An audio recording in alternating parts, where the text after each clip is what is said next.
Les bouteilles à la mer, voilà qui plairait sans doute à l'artiste dont on va parler. Philippe Molitz manie le burin comme personne. Il fait de la gravure à l'ancienne, comme les grands maîtres de l'histoire de l'art. Chef de file du courant fantastique contemporain, sa filiation va de Jérôme Bosch à Bruegel, en passant par Poe, Kafka ou Munch. Et c'est chez lui, à Bordeaux, que Richard Bonnet et Christian Mignard ont rencontré le graveur qui a tous les sens en éveil. À côté de la mairie, le musée des Beaux-Arts. Bordeaux rend hommage à l'enfant du pays, Philippe Molitz, dans la lignée d'un Dürer et d'un Gustave Doré, l'un des plus grands graveurs contemporains. Un artiste dont l'humour reste imperméable aux honneurs. Le mec qui fait ça, c'est quand même... il est un peu tordu, quoi.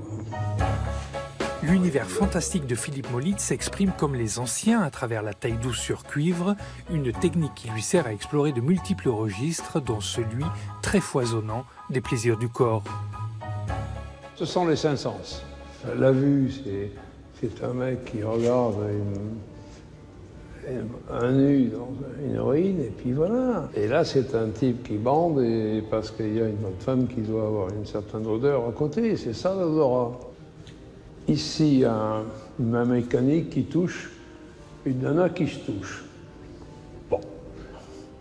Et là, il y a un mec dont la tête a été coupée et que la femme utilise comme ça pour un cunnilingus post-mortem. Il y a beaucoup de sexe? Non. Non, non. Il est masqué quand même. Enfin, c'est à mettre sous tous les yeux. Avant d'être reproduite à l'envers sur le cuivre, chaque œuvre commence par un dessin.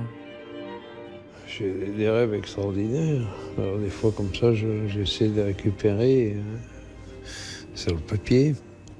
Quand je me balade, par exemple, j'ai toujours un petit carnet pour noter ou des trucs comme ça. On est toujours à l'affût d'un événement, d'une situation. Vous voyez, ça, c'est des petits crobards que je fais et que je vais prendre après pour faire des dessins un petit peu plus chiadés. Mais ça, j'en ai fait des centaines. Je fais ça parce que ça me plairait d'être dans les mondes que je crée.